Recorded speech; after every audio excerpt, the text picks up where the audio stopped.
Longos dias e belas noites, meus caros amigos e amigas. Meu nome é Fábio Saoza, eu sou uma pessoa com deficiência visual e assim feito vocês, ou pelo menos boa parte de vocês, eu também não acredito que o Santos vai se recuperar à frente do gol do Flamengo. Galera, eu quero falar um pouco sobre o jogo de ontem entre Flamengo e Atlético Paranaense, em especial a atuação do goleiro Santos, que vem decepcionando muita gente. Mas antes, quero pedir que vocês se inscrevam aqui no canal, que deixe aí o seu like, enfim, um comentário, um compartilhamento, faça aquele papel maneiro de engajamento, de modo que o canal Jogo às Cegas possa ganhar naturalmente seu crescimento e assim todo mundo ficar feliz, inclusive quem vos fala. Então galera, se inscrevam, ativem o sininho, curtam, comentem e também compartilhem, beleza? Muito obrigado. Olha só, a gente falar sobre a pífia atuação do goleiro Santos, mais uma atuação ontem. O Flamengo foi ao Paraná, na Arena da Baixada, e lá tomou de virada do fraquíssimo time do Atlético Paranaense. Tudo bem, o Flamengo começou o jogo ligeiramente melhor do que o clube lá do Paraná, mas acabou fazendo um gol. Para variar, o Gabriel fez um gol de pênalti, mais um gol de pênalti na sua carreira. Gol de bola rolando tá difícil, mas pelo menos os de pênaltis estão ainda em abundância. Ainda assim o Flamengo não tem forças para continuar com a sua pegada.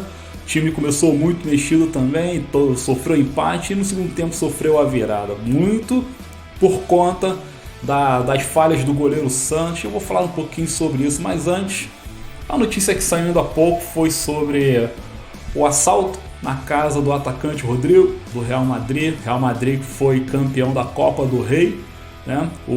Venceu lá o Osasuna por 2-1. O Rodrigo fez 2 gols. Pô, o cara, grande mérito na sua atuação, marcou 2 gols. Porém, quando foi na noite da comemoração, ele recebeu um telefonema dos seguranças dizendo que a sua mansão teria sido arrombada. Olha só, até na Espanha, até em Madrid acontece esse tipo de coisa. A casa do Rodrigo foi invadida, alguns quartos tiveram as portas arrombadas, mas não foi divulgado que os ladrões levaram de sua residência. Engraçado é que esse tipo de situação é recorrente naquela região. Já aconteceu também com Benzema e com Carvajal, ambos jogadores do Real Madrid. Inclusive, ali no 2010, 2012, a polícia local desbaratou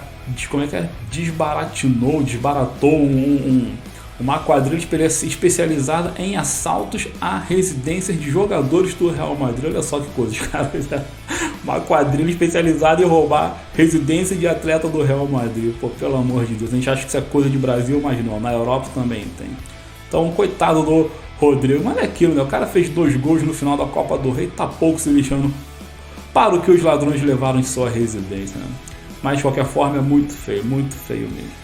Bom, uma outra notícia aqui é sobre mais um clube brasileiro que está a pouco de se tornar SAF, de se tornar clube empresa, e desta vez é o Curitiba. Curitiba anunciou aí que está quase fechando 90% de seu patrimônio, fechando a venda de 90% do seu patrimônio, e o grupo investidor pagará cerca de 1,1 bilhão de reais ao longo de 10 anos. Assim, se a gente dividir isso aí, vai dar 110 milhões por ano que a nova SAF do Curitiba está disposta a investir no clube. Desses 1,1 bilhão, cerca de 500 milhões será para revitalizar ali o Couto Pereira, 450 para fazer caixa, né, fluxo de caixa para investimentos no departamento de futebol, entre outros setores do clube, e 100 milhões para o CT de treinamento. Se você fizer as contas, sobra 50 milhões, que eu não sei para quem vai essa grana. Sei que sobra 50 milhões do 1,1.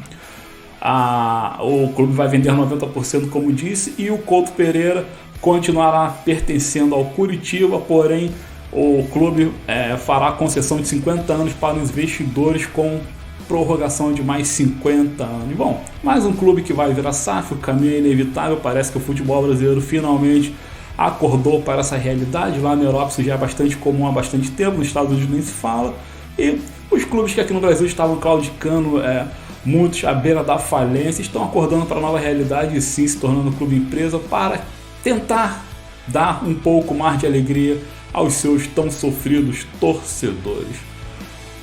Vamos ver quais serão os próximos rumos desta história. Botafogo já SAF, Cruzeiro, Vasco, enfim, Atlético Mineiro está caminhando também, né? Bahia já foi também, Bragantino, etc e tal, né? Lá no futebol do Nordeste também, enfim. Bom, vamos aqui ao que interessa, que é o jogo do Flamengo, em especial a pífia atuação do goleiro Santos. Eu quero frisar a atuação do goleiro porque realmente o Flamengo, todo mundo sabe que está uma cadeia de erros intermináveis. O ciclo de erros do Flamengo é interminável, o raio de erros é longuíssimo, então há trocentos motivos para a gente poder ficar aqui reclamando, apontando, desde o presidente aos diretores de futebol, passando pelo departamento físico e departamento técnico também, a galera de análise de desempenho, a galera do que contrata, que monitora o mercado, enfim, os próprios jogadores que vieram com promessa que não estão rendendo absolutamente nada, os próprios estrelas de 2019 que simplesmente deixaram de jogar bola. Arrascaeta, quem diria, cara? Arrascaeta vivendo uma péssima fase, o jogador mais brilhante da América do Sul vivendo uma péssima fase. Quem diria que a gente ia um dia falar essa desgraça, mas essa que é a grande realidade. Então o Flamengo tá aí, ó, numa montanha russa de derrocadas e não vale a pena ficar apontando de um por um, mas aqui, ó, o goleiro Santos. O Flamengo contratou o Santos porque estava com aquele problema debaixo das traves. Não dava mais para contar com o Hugo Souza, que garoto lá de cabeça instável. O Diego Alves havia sido fritado pela própria diretoria do clube. Eu acho que foi um grande erro, porque o Diego provou ser sim um excelente goleiro, pelo menos na questão de pegar pênalti, ele trazia segurança pra gente, né? Mas a diretoria do Flamengo não entendeu dessa forma, então acabou fritando o Diego Alves, mandou o cara embora. O Hugo também, talvez se tivesse feito um trabalho psicológico melhor no garoto, ele teria melhorado, mas não, preferido simplesmente encostar o garoto, então deu errado para a questão do Hugo. Os outros que vieram também não se firmaram como titulares. O Flamengo recentemente foi ao mercado, buscou esse tal de Rossi, ninguém sabe se esse cara vai render, se não vai, como é que ele joga, se não joga. O fato é que ele está lá na Arábia Saudita atuando pelo time do Cristiano Ronaldo. O Flamengo está à espera dele, talvez ele venha somente no meio do ano. Acho que se o clube da Arábia jogar no portão da casa dele um caminhão de dinheiro, tenho certeza que o Rossi vai ficar por lá mesmo, que vai vir para cá fazer o quê? Ganhar muito menos e ainda assim ser achincoalhado, né? Então talvez ele fique por lá mesmo. Então aqui, ó, o que a gente tem, o que o Flamengo tem é o Santos. Santos, claro, quando estava lá no Atlético Paranaense, agarrava tudo, pegava tudo que é bola, inclusive quando ele jogava contra o Flamengo, ele operava vários milagres contra o Flamengo. Cansei de ver esse cara fechando o gol contra o Flamengo, né? Acabou parando na seleção brasileira, chegou a vestir a camisa da amarelinha ali e tudo mais. Bom, bastou vir para o Flamengo que seu futebol, as suas luvas, os seus braços, a sua impulsão, seja lá o que for, ficou lá no Atlético Paranaense, porque desde que ele chegou no Flamengo, ele simplesmente não agarra mais nada. Nos primeiros jogos, até que ele fez boas atuações, a imprensa falou que ele brincou, claro, com a questão dizendo que ele tinha colas nas luvas, né, porque a bola batia nas luvas dele, simplesmente ficava grudada lá. Mas, assim, poucos jogos depois, ele começou a falhar, começou a sair errado, começou a tomar gols. A questão de não conseguir defender pênaltis começou a ser aflorada. Todo mundo percebeu que o Santos não era um bom pegador de pênaltis. A insegurança começou a crescer, ele começou a ficar esquisito, a torcida começou a notar e a pressão aumentou. E à medida que a pressão foi aumentando, o seu talento natural para pegar as bolas foi desaparecendo. E hoje, no dia de hoje, o Santos é um goleiro completamente inseguro. Muita gente o apelido de mão de alface, acho que isso é uma maldade, porque assim a gente tem que respeitar o sujeito, o homem Santos, mas questão de goleiro dele, questão profissional dele, está muito aquém do que ele pode apresentar. O Flamengo está passando sérios problemas. Ontem ele saiu lesionado e assim, a derrota que ele teve ontem passou muito por conta de suas falhas. Foram novamente outras falhas, assim como ele falhou na Supercopa do Brasil, como ele falhou também no Mundial, enfim. Não foram poucas as falhas. Para vocês verem, o Santos levou 34 gols em 23 atuações nesta temporada pelo Flamengo. Foram 23 jogos e 34 gols, 1.5, sei lá qual a média disso aí. E vamos frisar uma coisa aqui, galera.